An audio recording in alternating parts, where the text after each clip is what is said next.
Located in southern Asia, India is the world's largest democracy, home to 17% of the world's population, and the 7th largest country geographically.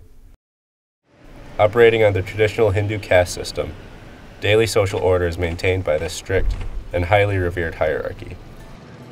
Born into this four-tiered system made up of Brahmin priests, Kshatriya warriors, Vaishya merchants and landowners, and Shudra commoners, peasants, and servants, one's caste is an innate and unchangeable trait. Society forbids mobility to an upper caste, leaving a vast majority of its population outside of government care and protection. This group of outcasts is known as the untouchables. Called untouchables because of the belief that they are impure and polluted, these people are forced to live a life on the streets. But this is only part of the story. In India, the government estimates that 10 to 50 million Indian people suffer from some level of mental illness. Nearly all of these illnesses go untreated.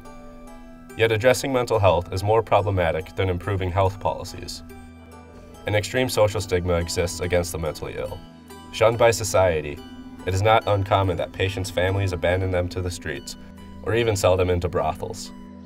It is this injustice that brought Extending the Link to Kolkata, India, to tell these people's stories. In Kolkata, Extending the Link met with individuals and organizations working against this pervasive stigma. Challenged by the complexity and traditions of an ancient culture, the patients' and advocates' passion, spirits, and unwavering hope shows a promising start to national and even international change.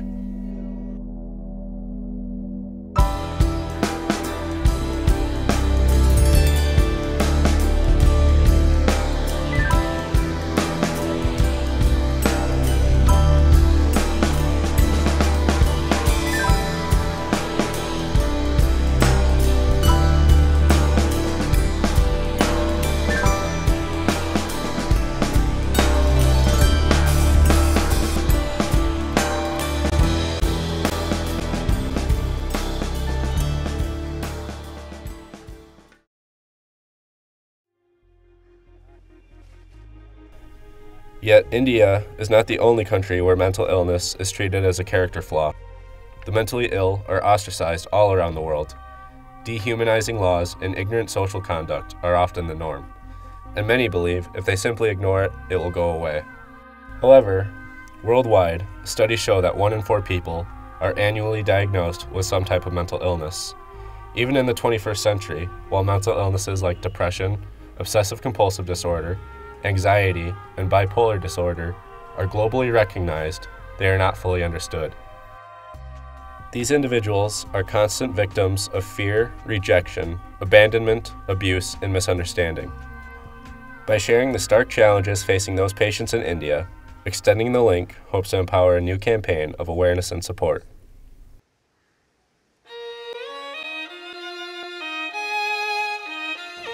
Anjali is one organization leading the charge against the mental health stigma in India. Anjali's mission centers on giving a voice to those with a mental illness. Through numerous programs, ranging from art and drama classes to advocating to the government on behalf of patients' rights, Anjali is paving a new approach to addressing mental illness. Spearheading this effort is Ratnabuli Ray, the founder and head of Anjali. Inspired by her own family's treatment of relatives with mental illnesses, Ratnabuli has dedicated her talents and efforts to ensure that this stigma is challenged. The key message is that an individual has many identities and that illness is just one identity. Let us not make it overarching, overwhelming identity of that person. Ratna is first a person, then a woman who suffered from mental health issues. Another individual who has dedicated his life to erasing the stigma of mental health is Thomas John. Thomas John has worked for the privately run mental health facility on Taragram since the early 1980s and now serves as the general administrator overseeing all operations of the facility. Founded through the support of Mother Teresa, Antaragram works with patients from all backgrounds, economic classes, and faiths. Vital to their mission are efforts to provide mental health patients with the skills and training necessary to allow them to support themselves in the outside community, and through example, dispel the stigma surrounding mental health patients. Subjectively, overall, we all feel that the number of mental illnesses and problems are increasing, and the reasons are, and it is becoming more pronounced because of the lack of social support and the joint families changing to nuclear families. Earlier, a lot of people who had mental health problems could be very well managed within the joint family system. Now, because the joint family is no more there, the people who are suffering, it becomes more seen. So there is a need for developing proper institutions and care systems. Subir Sen is the supervisor of a night center for at-risk women and young girls run by the nonprofit organization Ishwar Sankalpa. Ishwar Sankalpa has spent the last 6 years tackling the double stigma within Indian society of poverty and mental illness. Through focusing on the community in which the individuals live, Ishwar seeks a community solution to the issue of mental illness by pairing treatment of patients with increasing the understanding and awareness of the larger community. There is a lack of knowledge among the common population how to deal with the mentally ill people, how to behave with them, how to interact with them, and total treatment was not really very clear to them.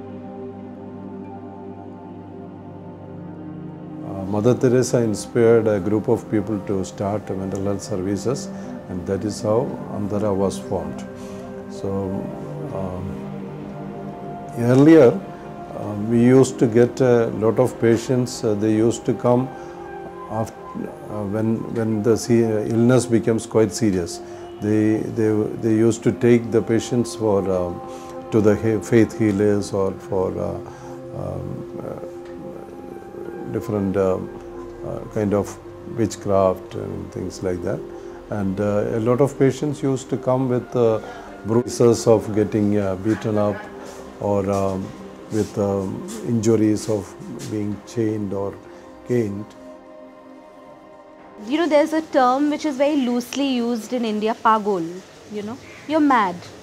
You never, nobody ever says that, you know, my son or daughter is schizophrenic, and it's an illness, right? Like if I had bronchitis or, you know, if I had jaundice, my parents wouldn't be ashamed to say that. But this is almost like, you know, it's a comment on the family, it's a comment on society, it's a comment, he becomes a loser, a failure, you know. And that's why, I mean, this is my personal view, that maybe that's why there's this, you know, tremendous, almost like a suffocation of that family. Indian society, much like American society and others around the world, struggles with the concept of mental illness. Oftentimes a person's identity is lost, and instead, the disease becomes the identifying characteristic of the individual. Assisting in Ratnabuli's efforts at Anjali is a team of dedicated staff and volunteers. One such individual is Krishna Sengupta, a vital volunteer. While having no formal training, she believes that every person has the power to change the mental health stigma, and volunteers her time by leading art and drama classes for patients at the Lumbini Park Mental Health Hospital. Indian society does not accept the mentally ill people. They do not try to understand that as we can fall sick physically, that mentally also the sickness can be there. But that is really very much you know, unacceptable in the society. They do not try to understand, they do not try to you know, accept them, cannot endure them. People with mental illness is often looked as people who are oversexed, who are violent, and who cannot be managed other than institutions. As students, we were sent to one of the psychiatric hospitals, which was an old jail, which was converted into a kind of mental asylum. And it was neither a psychiatric institution, nor a jail, nor a asylum. It was almost like a hell.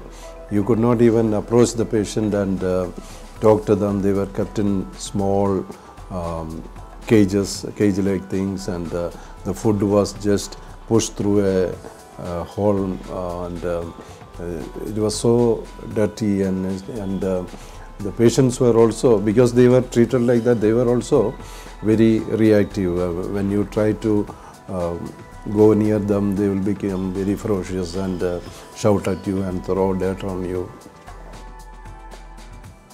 We believe if you have a patient in your home, you alone cannot provide treatment to that person.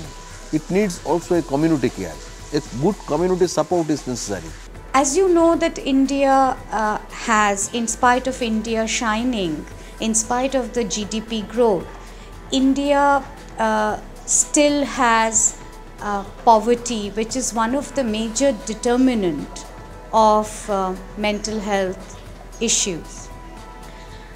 Having said that poverty is being a major determinant, there are other reasons as well. And the reasons are pretty much universal. The reasons in UK, reasons in US, and reasons in India are pretty much manifested in the same way.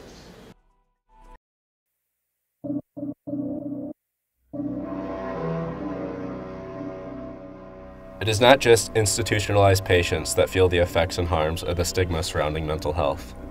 Families and children are impacted as well. One such individual is Srimui P.U. Kundu, a young up-and-coming author born and raised in Kolkata. She partnered with Anjali for the release of her new book, Faraway Music. While many would shy away from having their work associated with a cause such as mental health, P.U. embraced the cause as something close to her heart. My own dad suffered from schizophrenia, and he had manic depression, and he tried to commit suicide many times as a little boy, and finally he killed himself, and I was like 1 year old. Till I was about 17, I never knew what happened to my dad. So that silencing, that not telling a child that her father was schizophrenic, I mean, instead of that, had my father died of cancer, I would have been told, right? But in a way, this is like a cancer of the mind, and yet this stigma, this shame, people don't want to talk about it. I look back at my own life, I keep thinking that why was something like this not told to me? I mean, I've been angry for a long time with my mom, for instance, but I understand where she was coming from, the stigma. You don't want to, you don't want your children to grow up hearing that, and I hope someday a child like me cannot be so ashamed to say that, her dad was a very sick guy, and he was a great guy, I'm sure. I mean, he was a poet, I know, and he loved, he was a great, gregarious, wonderful person, but he had a dark side of his mind, which all of us do, and maybe had he got help the way it's available now 30 years later, or maybe if he was in a more accepting society, maybe, I don't know what, I mean, I always feel this, that tomorrow I don't want to be ashamed anymore. Although this issue may seem disconnected on the global scale, individual stories of pain and suffering show how real the problem is. From abandoning and imprisoning to ignoring and forgetting, the wounds this stigma inflicts are not only physical, but emotional as well. The scars left by loved ones and those entrusted to care for us run the deepest, often lasting with us long after the physical bruises have healed. One such story is that of 18-year-old Geeta. Always laughing and quick to smile, one would have no idea that Geeta's life has been one of immense tragedy and suffering on a level that few would understand. Born into a family that did not want her, Geeta was sold to a brothel as a young girl. Once the property of the brothel, she was tortured and abused. Her body came to bear the scars of this torture. But the more lasting impact was brought upon her mental health. Eventually, Geeta was picked up by the police when she was found on the streets. Her mental illness quickly became apparent to the police, and she was taken to the Lumbini Park Mental Hospital, where Extending the Link met her.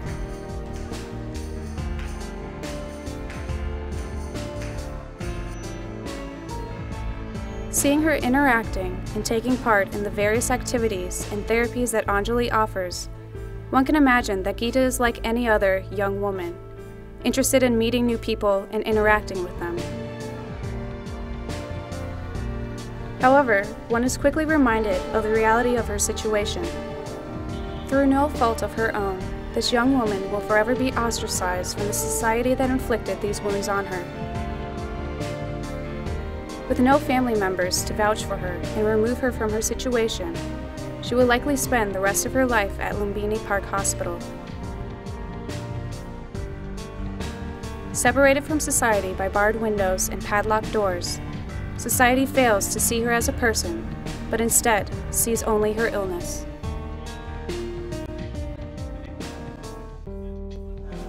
Respect them, love them, and accept them as they are.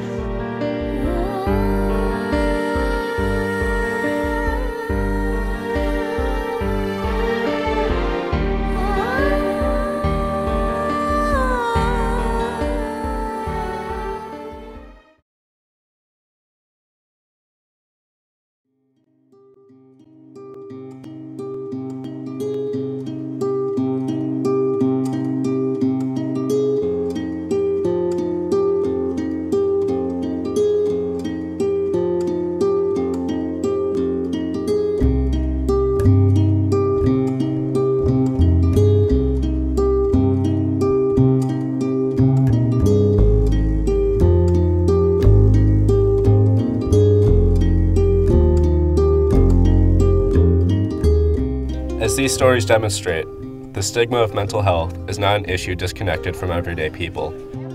It is mothers and fathers, wives and husbands, sons and daughters, like you and I, who are impacted. Mental illness is something that can happen to anyone, regardless of age, class, or background. The ramifications of it are universal. The tragedy and scope of this issue cannot and should not be ignored. Rays of hope and steps in the right direction are beginning to erase the mark of the stigma associated with mental illness. This movement involves the hard work and continued dedication of advocates, mental health professionals, and everyday people like you and I.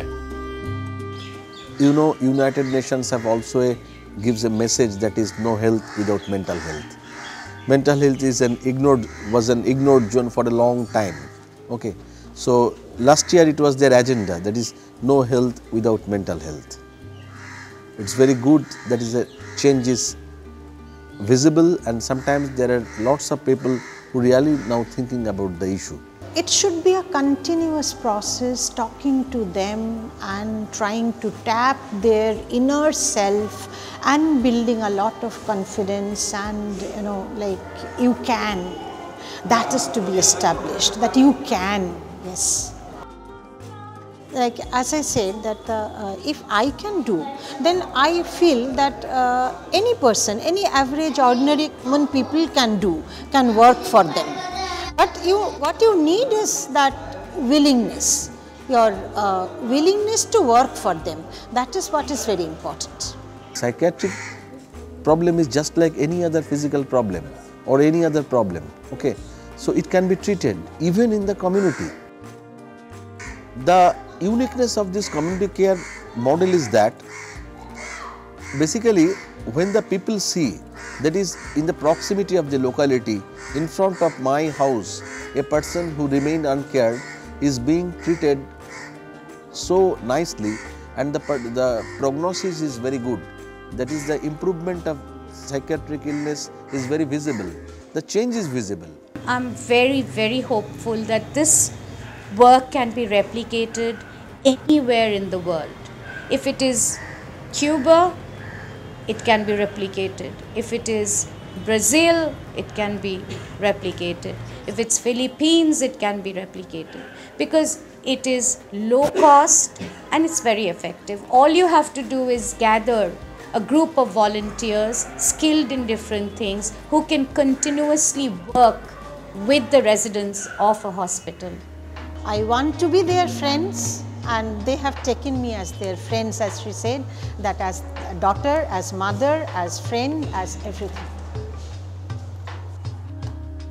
I must say it is very rewarding and rich experience working for these people, because first of all, many of them are considered to be, they may not recover, they may not become again creative and useful citizens of the society. So when people see such people recovering and again becoming very active and useful to their families and taking up responsibilities, the kind of contentment, the kind of gratitude and the kind of happiness the individual and the family get, the community get, that is very rewarding.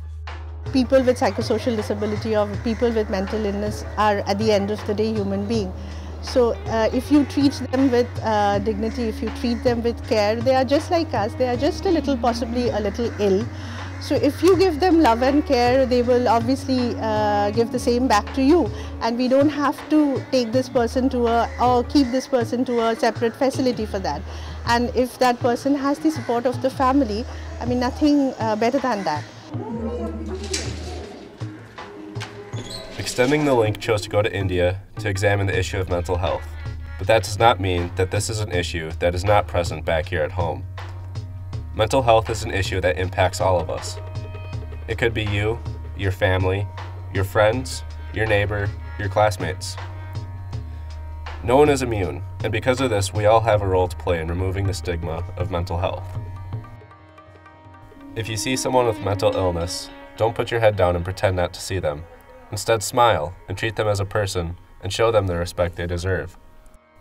If you hear about someone with a mental illness, instead of making their illness what you remember about them, think about the person behind the illness. If you know a friend is struggling, don't ignore the issue and pretend it doesn't exist. Take the time to talk with them, show your support, and help them find help. Most importantly, be open. Open your heart to them and allow yourself to become part of erasing this stigma. While it will take time and effort, and there will be obstacles and setbacks, the stigma of mental health can be overcome. As Ratnaboli says, charity begins at home. So if there is anyone in your family with mental health issues, do not exclude that person. Try to understand what's going on, and if you cannot be an active participant, at least be by that person's side. That's the beginning. And from home, you then start going out to other social spaces outside, but you have to begin at home.